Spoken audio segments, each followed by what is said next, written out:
आप सबों को सलाम। मैं आप लोगों के लिए परमेश्वर के वचन से, बाइबल से दूसरा आगमन से संबंधित एक छोटा संदेश रखना चाहता हूँ। यह संदेश दूसरा आगमन से संबंधित तीसरा भाग है। इसे मैंने पहला थिस्सलुनीयों 4 अध्याय का 13 पद से 18 पद के बीच का लिया हूँ, जो इस प्रकार से लिखा हुआ है। हे भाइयों, हम नहीं चाहते कि तुम उनके विषय में जो सोते हैं अज्ञानी रहो। ऐसा न हो कि तुम दूसरों के समान शोक करो जिन्हें आशा नहीं, क्योंकि यदि हम विश्वास करते हैं कि यीशु मरा और जी भी उठा, तो वैसे ही परमेश्वर उन्हें भी जो यीशु में सो गए हैं उसी के साथ ले आएगा। क्योंकि हम प्रभु के वचन के अनुसार तुमसे यह कहते हैं कि हम जो जीवित हैं और प्रभु के आने तक बचे रहेंगे, सोए हुओं से कभी आगे न बढ़ेंगे। क्योंकि प्रभु आप ही स्वर्ग से उतरेगा। उस समय ललकार और प्रधान दूत का शब्द सुनाई देगा और परमेश्वर की तुरही फूंकी जाएगी, और जो मसीह में मरे हैं वे पहले जी उठेंगे।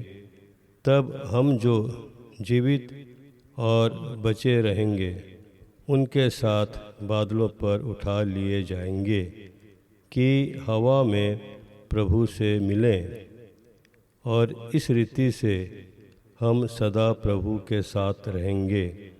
इस प्रकार इन बातों से एक दूसरे को शांति दिया करो। परमेश्वर के इस वचन के अनुसार जब यीशु मसीह आएगा तो इसका संबंध पुनरुत्थान से है।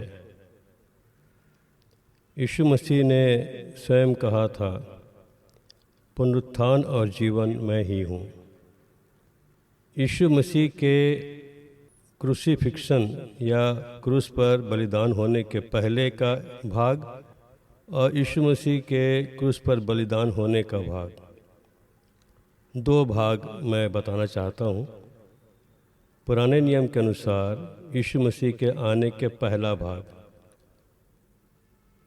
विश्वासियों का जो यहाँ पर वर्णन है, इब्रानी 11 अध्याय का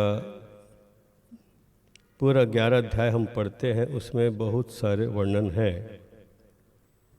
इस अध्याय में परमेश्वर के जो पवित्र लोग थे, परमेश्वर के भय मानने वाले लोग, विश्वासी जो यहोवा पर भरोसा रखते थे, परमेश्वर पर विश्वास करते थे, बहुत सारे विश्वासियों का, परमेश्वर के लोगों का वर्णन यहाँ पर है। जैसे कि हाबिल के बारे में, हनोक के बारे में, नूह के बारे में, इब्राहिम के बारे में, सारा के बारे में, और शिमशोन, गिदोन, दाऊद और अनेक प्रकार की भविष्यवक्ताओं का भी इसमें वर्णन है। तो इन सब के बारे में लिखा है 13 पद में, ये सब विश्वास ही की दशा में मरे और उन्होंने प्रतिज्ञा की हुई वस्तुएं नहीं पाईं, पर उन्हें दूर से देखकर आनंदित हुए और मान लिया कि हम पृथ्वी पर परदेशी और बाहरी हैं। जो ऐसी बातें करते हैं वे प्रकट करते हैं कि स्वदेश की खोज में है। और इसी 11 अध्याय में लिखा है 39-40 पद में, विश्वास ही के द्वारा इन सब के विषय में अच्छी गवाही दी गई, तो भी उन्हें प्रतिज्ञा की हुई वस्तुएं न मिली, क्योंकि परमेश्वर ने हमारे लिए पहले से एक उत्तम बात ठहराई कि वे हमारे बिना सिद्धता को न पहुँचें। 13 पद में जो लिखा है, ये सब विश्वास ही की दशा में मरे और उन्होंने प्रतिज्ञा की हुई वस्तुएं नहीं पाईं, पर उन्हें दूर से देखकर आनंदित हुए और मान लिया कि हम पृथ्वी पर परदेशी और बाहरी हैं। अर्थात उनकी मौत तो हो गई, लेकिन वे सिद्धता को नहीं पहुंच पाए। अभी उनका उद्धार नहीं हुआ था, क्योंकि उद्धारकर्ता क्रूस पर बलिदान नहीं हुआ था। उस दिन की वो प्रतीक्षा कर रहे थे कि हमारे लिए हमारा उद्धारकर्ता यीशु मसीह क्रूस पर बलिदान होगा। और जब यीशु मसीह क्रूस पर बलिदान हुआ, हम उस घटना को हम जानते हैं, बाइबल में लिखा हुआ है, मत्ती उसका 27 अध्याय का 50 पद से आगे लिखा है। जब यीशु क्रूस पर बलिदान हुआ, तब यीशु ने फिर बड़े शब्द से चिल्लाकर प्राण छोड़ दिए, और देखो मंदिर का पर्दा ऊपर से नीचे तक फटकर 2 टुकड़े हो गया, और धरती डोल गई और चट्टानें तड़क गईं और कब्रें खुल गईं, और सोए हुए पवित्र लोगों के बहुत से शव जी उठे, और उसके जी उठने के बाद वे कब्रों में से निकलकर पवित्र नगर में गए और बहुतों को दिखाई दिए। यहाँ पर हम इस बात को देखते हैं कि यीशु मसीह ने स्वयं कहा था कि पुनरुत्थान और जीवन मैं हूँ। यीशु मसीह जब क्रूस पर बलिदान हुआ, तो उसी समय जब मंदिर का पर्दा फटकर 2 टुकड़े हो गए और धरती डोल गई, चट्टानें तड़क गईं और कब्रें खुल गईं, और सोए हुए पवित्र लोगों के बहुत से शव जी उठे। पवित्र लोग यीशु मसीह के क्रूस पर बलिदान होने के पहले जितने भी उत्पत्ति से लेकर हम देखते हैं, यीशु मसीह के क्रूस पर बलिदान होने के समय के जितने भी पवित्र लोग थे, परमेश्वर के भय मानने वाले लोग थे, जो परमेश्वर पिता पर और यहोवा पर भरोसा रखते थे, जिनका जीवन परमेश्वर की दृष्टि में पवित्र थे, उनकी लोथें जी उठीं, कब्रें खुल गईं। यह पहला पुनरुत्थान है, और इस पहले पुनरुत्थान को अब मैं इसको एक पहला भाग रखता हूँ। यीशु मसीह के जब दूसरा आगमन जब होगा, उसमें एक भाग ये है कि यीशु मसीह के क्रूस के पहले का भाग। दूसरा भाग जो है यीशु मसीह के क्रूस पर बलिदान होने के बाद आज तक, जब तक यीशु मसीह अभी नहीं आया है या अभी 2026 चल रहा है, अभी तक का जो भाग है उसको हम जो सोए हुए हैं, जो मर चुके हैं, उनका एक और भाग यहाँ पर हम देखते हैं। यीशु मसीह के क्रूस पर बलिदान होने के बाद से आज तक जो कब्रों में है, यीशु मसीह के चेले भी उसमें होंगे, और पौलुस भी, और बहुत सारे जितने भी परमेश्वर के जो पवित्र लोग यीशु मसीह के क्रूस पर बलिदान होने के बाद से जितने भी लोग हैं, उनका भी पुनरुत्थान अभी बचा है भी। तो पहला पुनरुत्थान जब यीशु मसीह क्रूस पर बलिदान हुआ, एक पुनरुत्थान हो चुका। अभी दूसरा पुनरुत्थान होने वाला है, जब यीशु मसीह बादलों पर आएगा, अपने लोगों के लेने के लिए, कलीसिया को लेने के लिए आएगा। तो इसमें भी 2 भाग हैं। यीशु मसीह के क्रूस पर बलिदान होने के बाद, एक तो जो अभी भी कब्र में है, और यदि हम जीवित रहेंगे तो हम, तीसरा भाग है वो, यदि हम जीवित रहेंगे जिस समय यीशु मसीह आएगा, तो हम बदल जाएंगे और हम एक अविनाशी रूप को हम धारण करेंगे। पहला कुरिन्थी 15 अध्याय के अनुसार हम जानते हैं, लिखा हुआ है 15 अध्याय के 50 पद से आगे, देखो मैं तुमसे भेद की बात कहता हूँ, हम सब नहीं सोएंगे पर सब बदल जाएंगे, और यह क्षण भर में पलक मारते ही अंतिम तुरही फूंकते ही होगा। क्योंकि तुरही फूंकी जाएगी और मुर्दे अविनाशी दशा में उठाए जाएंगे और हम बदल जाएंगे। तो इस प्रकार से हम देखते हैं कि यहाँ पर जो सोए हुए हैं वे जी उठेंगे, और यदि हम जीवित रहेंगे तो हम एक उस अविनाशी रूप का धारण करेंगे, एक ऐसा रूप जो स्वर्ग जाने के योग्य होगा, स्वर्गीय रूप का धारण करेंगे। परंतु यहाँ पर एक और बात हम देखते हैं कि बहुत सारे ऐसे लोग हैं जो जिनका पुनरुत्थान अभी नहीं होगा, क्योंकि जो परमेश्वर को ग्रहण योग्य नहीं थे या नहीं है वे छूट जाएंगे अभी। क्योंकि इसके बाद जब यीशु मसीह का यह सेकंड कमिंग जो होगा, उसके बाद एंटी क्राइस्ट जो है वो आएगा और 7 साल तक इस पृथ्वी पर राज्य करेगा। और उन 7 सालों में यीशु का विवाह जो है स्वर्ग में होगा। इस बात को हम जानते हैं।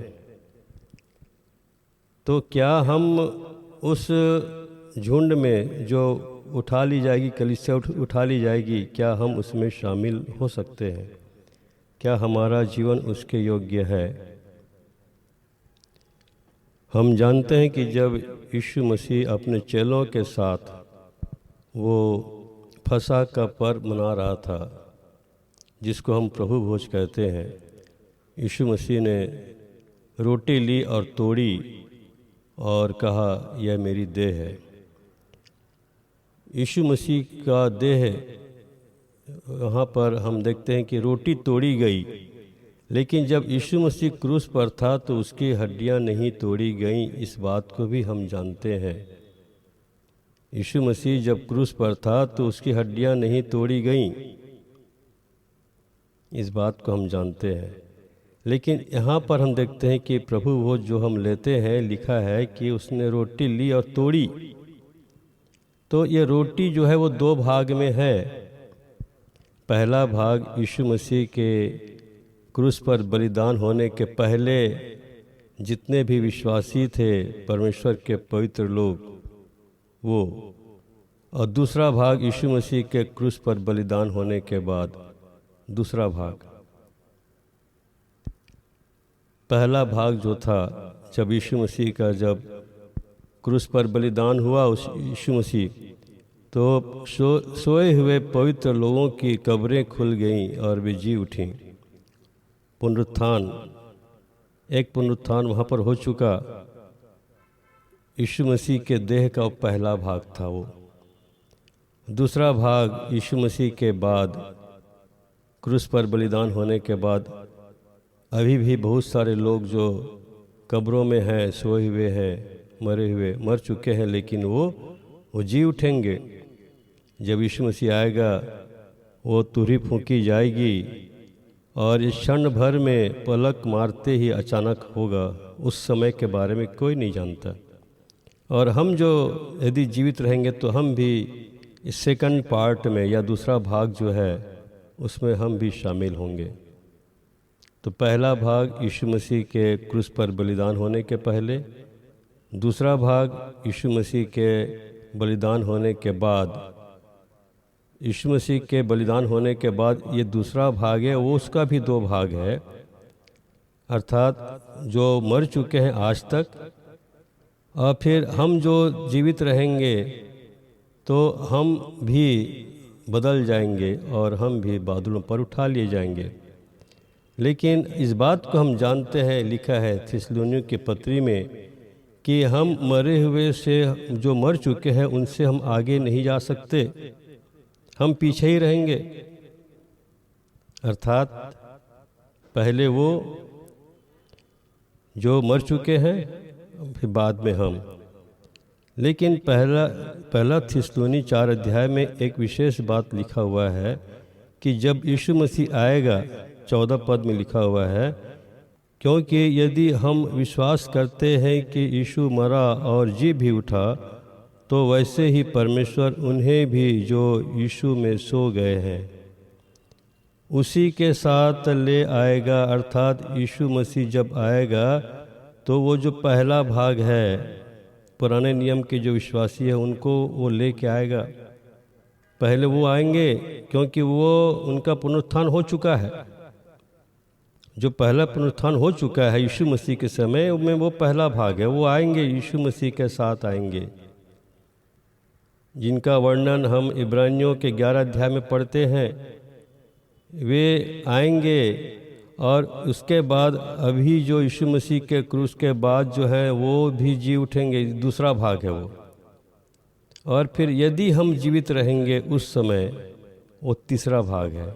इस प्रकार से मैं इस पार्ट में सेकंड कमिंग का जो मेरा तीसरा भाग है, थर्ड पार्ट है, इसमें मैं यीशु मसीह के सेकंड कमिंग में जो विश्वासी लोग जो हैं उसको मैंने 3 भागों में रखा है। पहला भाग यीशु मसीह के क्रूस के पहले, अर्थात पुराने नियम के अनुसार, इब्रानी 11 अध्याय के अनुसार ये पहला भाग है। दूसरा भाग यीशु मसीह के क्रूस पर बलिदान होने के बाद से आज तक, ये 2026 हम कह सकते हैं अभी तक का, ये दूसरा भाग है। और तीसरा, यदि हम जीवित रहेंगे तो हम भी बदल जाएंगे, वो तीसरा भाग है। और उसके बाद हम सब हवा में मिलेंगे। उसके बाद हम जानते हैं कि एंटी क्राइस्ट आएगा और पूरे विश्व में वो शासन करेगा। और तब एक शासन होगा, एक गवर्नमेंट होगा, एक नियम होगा संसार का। और उस समय भी बहुत सारे ऐसे लोग होंगे जो अपने अपने दाहिने हाथ में और माथे पर उस पशु का चिन्ह नहीं लेंगे। वे कट्टर मसीही होंगे जो यीशु मसीह का इनकार नहीं करेंगे। ऐसे भी बहुत सारे परमेश्वर के लोग छूट जाएंगे उस समय, जो एंटी क्राइस्ट के समय में भी वो यीशु मसीह को नहीं छोड़ेंगे और वे प्राण देने तक विश्वासी रहेंगे एंटी क्राइस्ट के समय में। और उसके बाद 7 साल जो होगा, हम जानते हैं कि क्लेश काल और महाक्लेश काल जो ठहराया गया है, उसके बाद जब यीशु मसीह फिर से आएगा और जब न्याय का समय आएगा, 1000 साल का राज्य होगा, उस समय भी में एक और पुनरुत्थान होगा। क्योंकि उस समय बहुत सारे लोग, एंटी क्राइस्ट के समय में भी बहुत सारे से पवित्र लोग होंगे जो यीशु मसीह का इनकार नहीं करेंगे। और वो तीसरा, हम जानते हैं कि वो एक और तीसरा जो है वो पुनरुत्थान और होगा। और उसके बाद न्याय के समय भी जो है एक और चीज़ है कि जो पापी लोग हैं और जो अच्छे बुरे सब प्रकार के लोगों का जो पुनरुत्थान होगा और उस समय न्याय होगा। सब के सब सीधा न्याय में पहुंचेंगे, चाहे कोई भी क्यों ना हो। और हम जानते हैं कि प्रकाशित वाक्य में जब अंतिम समय में जब न्याय होगा, उस समय भी एक पुनरुत्थान होगा। और उस समय हम जानते हैं, लिखा है प्रकाशित वाक्य में 20 अध्याय में लिखा हुआ है 11 पद से, फिर मैंने एक बड़ा श्वेत सिंहासन और उसको जो उस पर बैठा हुआ है देखा। उसके सामने से पृथ्वी और आकाश भाग गए और उनके लिए जगह न मिली। और फिर मैंने छोटे बड़े सब मरे हुओं को सिंहासन के सामने खड़े हुए देखा और पुस्तकें खोली गईं। और फिर एक और पुस्तक खोली गई, अर्थात जीवन की पुस्तक, और जैसा उन पुस्तकों में लिखा हुआ था वैसे ही उनके कामों के अनुसार मरे हुओं का न्याय किया गया। समुद्र ने उनमें मरे हुओं को जो उसमें थे दे दिया, और मृत्यु और अधोलोक ने उन मरे हुओं को जो उनमें थे दे दिया, और उनमें से हर एक के कामों के अनुसार उनका न्याय किया गया। मृत्यु और अधोलोक आग की झील में डाले गए। यह आग की झील दूसरी मृत्यु है। और जिस किसी का नाम जीवन की पुस्तक में लिखा हुआ न मिला, वह आग की झील में डाला गया। यह न्याय के समय एक बहुत ही भयंकर बात होगी, क्योंकि जिन्होंने यदि यीशु मसीह को ग्रहण नहीं किया वो नरक में डाल दिए जाएंगे। यूहन्ना उसका 5 अध्याय का 29 पद में भी लिखा हुआ है, जिन्होंने भलाई की है वे जीवन के पुनरुत्थान के लिए जी उठेंगे, और जिन्होंने बुराई की है वे दंड के पुनरुत्थान के लिए जी उठेंगे। मतलब कि अच्छे बुरे सब प्रकार के लोग जितने भी संसार में थे शुरू से, उनका न्याय होना है। इस कारण से चाहे अच्छे लोग हों चाहे बुरे लोग हों, वो सब उस पुनरुत्थान में सब जी उठेंगे, क्योंकि न्याय होने के पहले हर एक का पुनरुत्थान होना अवश्य है। यदि उसने भले काम किए हैं तो जीवन के पुनरुत्थान के लिए वो स्वर्ग में जाने के लिए वो जी उठेंगे, और यदि उन्होंने बुराई की है, पाप किया है, तो हमेशा के लिए दंड के पुनरुत्थान के लिए जी उठेंगे। दानियल उसका 12 अध्याय में भी पहला पद में ही लिखा हुआ है, तब ऐसे संकट का समय होगा जैसा किसी जाति के उत्पन्न होने के समय से लेकर अब तक कभी न हुआ। परंतु उस समय तेरे लोगों में से जितनों के नाम परमेश्वर की पुस्तक में लिखे हुए हैं वे बच निकलेंगे। जो भूमि के नीचे सोए रहेंगे उनमें से बहुत से लोग जाग उठेंगे, कितने तो सदा के जीवन के लिए, और कितने अपनी नामधराई और सदा तक अत्यंत घिनौने ठहरने के लिए।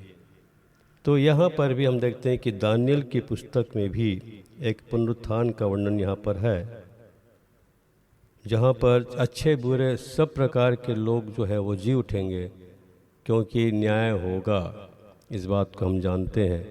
इसलिए हम अपने जीवन को परमेश्वर को समर्पण करें।